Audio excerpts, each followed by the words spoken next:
Welcome back, everybody. Start of our next session, Sam Hopkins will talk about the nearly tight sum of squares lower bound for the planted clique. Okay, thank you all for coming.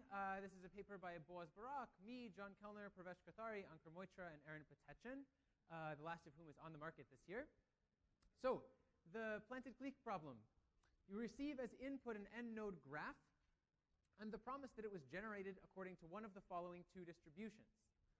One is GN half, the Erdős-Rényi graph with parameter half illustrated on the left, where every edge is present with probability half independently. And the second, which we'll call the planted distribution, you first sample a copy of GN half and then add to it a random k clique. So sample k edges uniformly at random, or k nodes rather, illustrated in pink, and add all possible edges on those nodes. And the goal is to determine with high probability which of these cases happened, which distribution did your graph come from. And the algorithmic question that goes with it is for which parameters k, for which size of a clique that you plant, is this possible in polynomial time? Okay, so this problem goes way back, like 40 years, and the literature is vast, so there's not a time to do a complete survey of it. But let's talk about some kind of basic things. So what happens if the size of the clique that you plant is constant, like 1,000 nodes or something? Well, then, as the size of the graph gets large and to infinity, this problem becomes information theoretically impossible. You can't distinguish the distributions. So when does the problem get interesting? Well, it gets interesting as soon as the size of the clique that you add is larger than the size of the maximum clique in GN half, which is very tightly concentrated around 2 times log n.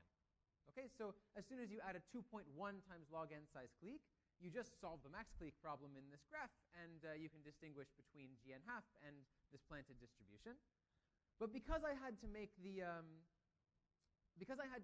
size of the clique logarithmic, the naive algorithm for solving max clique in this graph, which is enumerate all subsets of size, say 2.1 log n, and check if any one of them is a clique, this requires quasi-polynomial time because there are n to the order log n such subsets. Okay, so some trivial algorithm works when k is at least 2 log n or a little bigger, but it requires quasi-polynomial time. What happens if we want to run in polynomial time? Well, then the best thing that we know how to do is a spectral algorithm due to Alon, Krivlevich, and Sudakov that uses the second eigenvalue of the adjacency matrix of this graph to distinguish between planted and random. But it will work only when the size of the clique that you plant is at least square root n, so some exponential factor larger than what we were able to handle in quasi-polynomial time. Okay, so these are the most basic two algorithms for this problem, one in quasi-poly time and one in poly time. And the huge exponential gap between the two leads to the following hypothesis, which we'll study for the rest of the talk, called spectral is best. Okay, the spectral is best hypothesis says that as soon as the size of the clique that you plant gets below this square root n threshold at which the spectral algorithm works, actually no polynomial time algorithm can distinguish with decent probability between planted and random. Okay, this is the hypothesis. Now, why on earth would you study this thing? So what the heck? Why am I talking about this planted clique problem, the spectral is best hypothesis? So first, there's some really nice payoff if this hypothesis turns out to be true. Okay, if it's true, you get all kinds of computational hardness results for problems that we don't know how to prove are hard in any other way. These are problems like sparse PCA, some in general problems from machine learning. There's a construction of one-way functions. It's a bit beside the point, but you would prove p not equal np. But there's some common theme to problems on this list. One feature of them is that they are often problems which come with a distribution on their inputs. So the inputs are sampled according to some specified distribution, like the role that GN half and the planted distribution play for planted clique. And if you want to prove hardness of such a problem via a reduction, it's nice to start your reduction with a problem which has this feature, like planted clique. Okay, another common feature of these problems that you can prove hardness for, is that they often are problems with quasi-polynomial time algorithms, again like planted clique, and again for the same reason, if you want to prove such a hardness result by reduction, it's nice to start with a problem that itself has a quasi-polynomial time algorithm. Okay, so if spectral is best, if this turns out to be true, we get some pretty nice payoffs. If it's false, for reasons that we'll see soon enough in the talk, it would seem to require some really new algorithmic ideas. You would need some really kind of new algorithm to go beyond this spectral threshold. So either way the cookie crumbles, either way the hypothesis stands or falls, there's some pretty nice payoff. Okay, so hopefully you're convinced that at least it's worth studying this thing. So now let's kind of array some evidence on either side. Like, should it be true? Should it be false? So why would you believe this thing? Why would you believe that spectral is best? Well, one reason is that there's been no algorithmic progress in 20 years. Actually, this is a bit of a lie. You can sort of get the constant in front of the square root n down as far as you want, but you can't get to n to the 0.49 or n to the 0.499. But this seems to be saying that there won't be an algorithmic breakthrough because there hasn't been one. So this is not that good a reason to believe you will never get below the spectral threshold. What about something else? What if we tried to prove this thing, at least conditioned on some complexity theoretic hypothesis? Like, what if we tried to set up a reduction? Let's reduce 3-sat to planted clique. Okay, here there seems to be some mismatch in the kinds of problems we're considering. NP-hard problems are really about worst-case hardness, and we're interested in proving that something is hard when the inputs are sampled according to a specified distribution, or a pair of specified distributions. So it's not clear how you set up a reduction like this. So in the absence of evidence of this form, like a reduction, what we would like to do is rule out large classes of algorithms. Okay, and this is a project the theory community has been engaged in for 25 years or something now, which is formalize what it means for an algorithm to use such and such a technique, and then show that no algorithm which uses only that technique can go beyond the spectral threshold, can get to n to the 0.49 in polytime. So all the way back in '93, Mark Jerram showed that Markov chain Monte Carlo-based algorithms can't go below this square root n. 10 years after that, Feigen-Krautgammer showed a lower bound for algorithms from the so-called Lovász-Schreiber plus convex hierarchy. 10 years after that, these so-called statistical algorithms are ruled out. And if you don't know what these are, it's not a big deal. The point is that these are some pretty broad classes of algorithms that we know don't go below this square root n threshold in polynomial time. Okay, so these are some reasons why you might believe that the spectral algorithm is best. Okay? Why might you believe the opposite? Why might you think it could be beaten in polynomial time?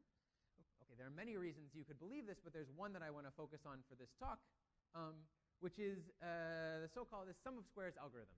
Okay, so this is some candidate algorithm that's emerged in recent years. It's super powerful, we think, hence Superman likes it. That has emerged as a candidate challenger to this spectral is best hypothesis. Maybe this guy can go below the square root n threshold. So why might you think that? So what is this thing? We'll see more in a minute, but for now it's some generalization of strong algorithmic techniques like linear programming, semi-definite programming, spectral methods that seems to be qualitatively different from other such generalizations of these techniques. And here are some pieces of evidence that we've amassed for that. One is that we now know that among all polynomial-sized semi-definite programs for constraint satisfaction, sum of squares, which is itself some very large polynomial-sized semi-definite program, is the optimal one. If you want to do constraint satisfaction with semi-definite programs, you should just use the sum of squares one. We don't know how to write down any hard instance of infamous problems like max cuts or unique games. We don't know how to write down any instance that can't be solved by sum of squares in polynomial time, exactly. But perhaps most relevant for this talk is that over the last few years, we've seen a raft of papers giving improved algorithms for planted problems using sum of squares. So these are problems like planted CSPs, dictionary learning from machine learning. We'll see some tensor problems actually in the next talk, but a wide range of tensor problems. And in many of these cases, there was some corresponding spectral algorithm for this setting, for whatever setting you were considering. And sum of squares came along and beat the naive spectral algorithm for these problems. Okay, it improved the parameters that you could handle in polynomial time. So this is some pretty strong evidence that maybe it should be capable of beating this naive spectral algorithm in the case of planted clique. Okay, so here's the question. Does this spectral is best hypothesis withstand the attack from the sum of squares algorithm? Or can sum of squares also not go beyond this square root n threshold? And the theorem is that the spectral is best hypothesis still stands. So a little more formally, sum of squares algorithms require quasi-polynomial time. to distinguish between planted and random distributions when the size of the clique that you plant goes substantially below the square root n threshold, like n to the 0.49. Okay, so this is the theorem. And in the second half of the talk, I want to give you some sense of how you would prove such a thing. But first, are there any questions about, is it clear what the theorem statement means? Okay, great.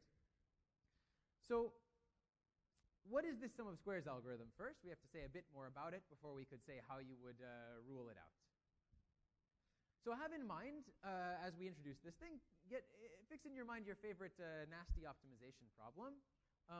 My favorite one for this talk is, given a graph, find the maximum size clique in it. Okay, of course, if you could solve this, you would, in polynomial time, you would hugely beat the spectral algorithm. What is this sum of squares thing? Sum of squares gives you a hierarchy of increasing strength, but also increasing size semi-definite programming relaxations of your underlying optimization problem. Okay, so here's a picture. So this, our ladder illustrates the hierarchy, and down at the bottom of the hierarchy, we have small semi-definite programs. Like if your input size is n, maybe this semi-definite program optimizes over n by n matrices, okay? And as you walk up this hierarchy, as you walk up the ladder, you add variables, and you add constraints on these variables, until at the top you get some enormous exact semi-definite program. So by enormous, I mean that it has, say, exponential side length matrices. And exact, I mean there's no integrality gap. It captures exactly the problem you started with. But of course, it's so big that we don't expect to solve it in polynomial time, in general. But on the way up, there are all these semi-definite programs in the middle, all these candidate algorithms in the middle. When this degree parameter d that goes up as you go up the ladder is constant, these things usually correspond to polynomial time algorithms. And these improvements in other settings, in other planted problems, very often come from solving the semi-definite programs that occur at d equals 4 or d equals 10 or something like this. Okay? So for us, we want to rule out those kinds of algorithms for planted clique. That's our goal. And the regime of interest for us will be when this degree parameter d that roughly tells you the size of the semi-definite program that you're working with is less than log n. Once it becomes log n, the algorithms already look like they're running in quasi-polynomial time, and we know that you can already solve planted clique there. Okay. So a little more precisely, what is the algorithm that we have in mind to possibly solve planted clique that we want to rule out? Okay, so here's the algorithm we have in mind in cartoon view. You get a graph. The graph has some family of cliques. We'll think about taking the indicator vectors of those cliques and take their convex hull. That's the clique polytope for the graph. That's in blue and gray in the middle. All right. If you could optimize over that, it has optimum something like 2 log n, which maybe is not so visible, but in red it says 2 log n. If you could optimize over that, you would be solving max clique. Instead, you solve some relaxation R, which is the big green blob. All right. So you'll optimize the size of a clique, size of a point, going upwards over this green blob. And if your relaxation says that the size is bigger than n to the 0.49, you'll say that you're in the planted case. Otherwise, you'll say you were in the random case. So if it's really standard, you're just thresholding on the value of a relaxation of max clique. Okay? And the relaxation we'll use is like the degree d sum of squares relaxation for d less than log n. So this is the algorithm we want to say does not solve planted clique. All right? Now, let's think about what would make this algorithm succeed. What would make it succeed is if the value of the relaxation, the value of sum of squares, the biggest size point in this SOS relaxation had value like n to the 0.1, say, when the graph is sampled from g n half, when we're in the random case. So why is that? Because the value is, of course, at least n to the 0.49 in the planted case, and so this value will now distinguish between the planted case and the random case. Right? So there's two possible worlds illustrated here. In one world, the value is like n to the 0.1. In this case, we would have an excellent algorithm. And in this other possible world, the value is actually like n to the 0.49 in the random case. So the sum of squares relaxation says that there's a clique of size n to the 0.49, even when the graph is sampled from g n half. And we would like to show that this picture on the right is what obtains. Right? This is what really happens, and that will show that you can't use this value to distinguish between planted in random graphs. Okay, so our goal, a little bit more formally, is to construct feasible points for this green relaxation, the sum of squares d relaxation. Right? We want to say that given a graph, I can construct a feasible point x of g that's feasible for sum of squares. It lives in this green blob. And in expectation, when my graph is sampled from gn half, the size of my feasible point, so the size of the clique that it supposedly corresponds to, is at least n to the 0.49, even though there's no n to the 0.49 cliques in this graph, of course. And notice that because sum of squares captures spectral methods, actually there's an upper bound of square root n on how big you could ever hope to make this be. So we want to sandwich our thing between this root n and n to the 0.49 kind of bound. And there's actually some prior work on doing constructions like this. Okay? So if instead of sum of squares of degree d, you asked only to prove a lower bound against some less strong relaxation, like linear programming or basic semi-definite programming or some weaker convex hierarchies, actually we know a very natural construction that gives you exactly what you want. It's a point that it's feasible for these weaker hierarchies, at least with very high probability, and it has very high size, n to the 0.49. Okay, and this is how you prove these older lower bounds against weaker hierarchies. And you could take this construction that was used to prove the lower bounds against weaker hierarchies, and you could try to apply it to sum of squares. And actually people did this last year, or last year mostly. And it gives you something. It tells you that the sum of squares value is at least like n to the 0.001 for large constant d. So it tells you some kind of lower bound against sum of squares, but it doesn't give you the tight lower bound that you want. Okay, there's some adaptation of the construction that maybe works at very small degrees, like degree 4 sum of squares, but basically as the degree gets moderately large, this construction doesn't work, and actually in some formal sense. Okay, so what we need, there's this old construction that worked for weaker hierarchies, but we need a new one. So our goal is give a new construction of some point that lives at the top of this green blob in expectation it has very large size and is feasible for sum of squares. So this is our goal. And unfortunately, constructing points that are with high probability feasible for this sum of squares relaxation turns out to be a really non-trivial task, okay? Because checking feasibility for this thing is pretty hard.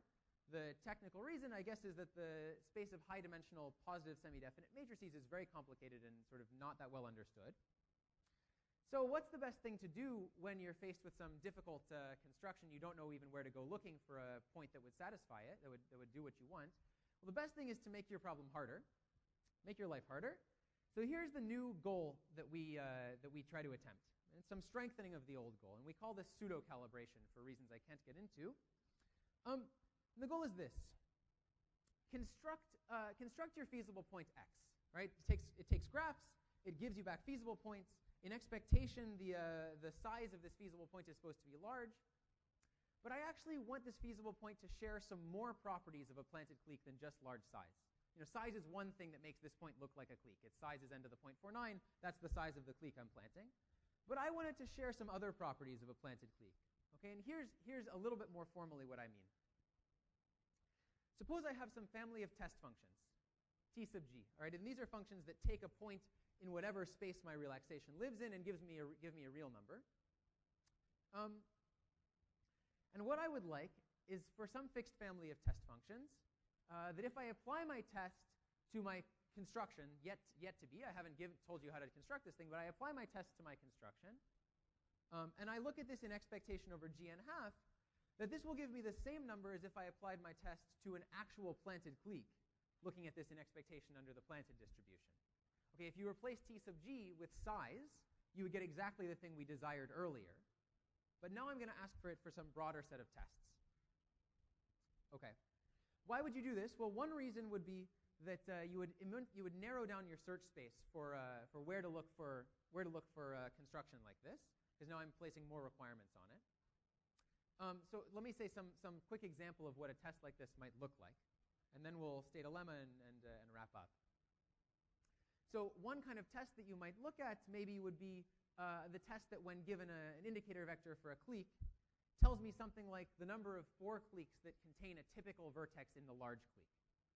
Okay? So this is a kind of test it turns out that you wouldn't have been able to consider in previous constructions of feasible points for weaker hierarchies.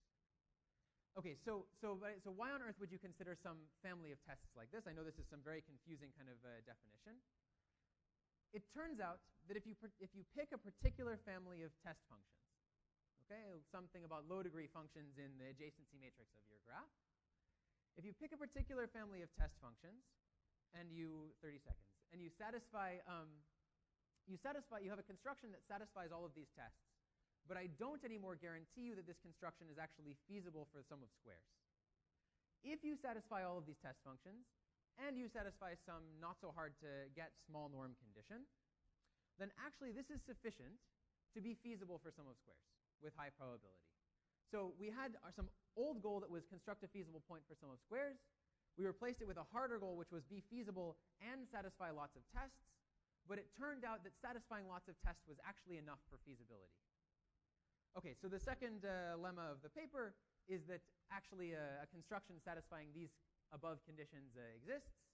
Actually, it turns out that once you know the conditions, there's only really one construction to choose, so you have to choose it. And it follows that sum of squares thinks there's an end to the 0.49 size clique in Gn half. Okay, so wrapping up, we basically solved this SOS versus planted clique problem using some new approach called pseudo-calibration. And actually, pseudo-calibration is pretty general. It doesn't apply just to planted clique. We think it should give constructions for sum of squares lower bounds and maybe algorithms for other kinds of planted problems. So go forth and pseudo-calibrate. Thanks very much.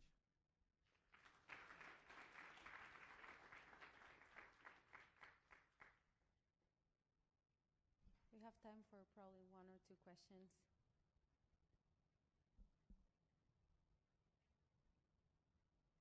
Nobody has any questions. Okay, let's thank the speaker again.